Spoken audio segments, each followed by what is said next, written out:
Right సైడా temple temple right thank ఇక్కడేం లైట్లో కనబడట్లేదు.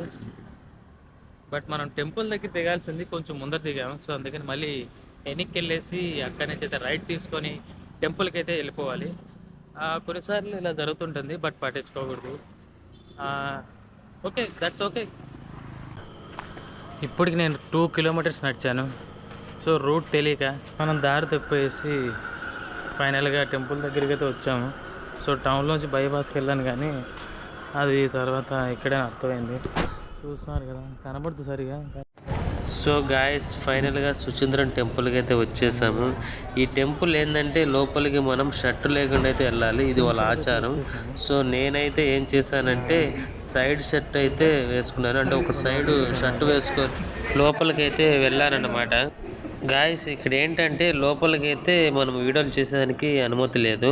సో కానీ నేనైతే కెమెరాస్ అలౌస్ ఉంది, కానీ మొబైల్స్ అలౌ ఉంది, కానీ లోపల వీడియో తీసానికి లేదు.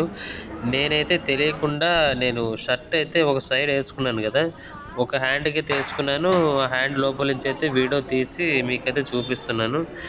చూడండి ఒకసారి ఆర్కిటెక్చర్ ఎలా ఉందో, మీరే చూస్తే చాలా ఇదిగా ఫీల్ అవుతారు. ఎందుకంటే మీరు ఒకసారి ఈ టెంపుల్కి రావాలి, సుచంద్రం టెంపుల్. ఇది శివాలయం అన్నమాట. సో మీరు వచ్చి తప్పకుండా ఇక్కడున్న ఆర్కిటెక్చర్ని అయితే మీరు తప్పకుండా వీక్షించాలి. సో ఇది గాయస్, నెక్స్ట్ వీడియోలో ఏం జరిగింది తెలుసుకోవడానికి ఈ వీడియోని అయితే లైక్ చేసి మన ఛానల్ అయితే ఫాలో చేయండి.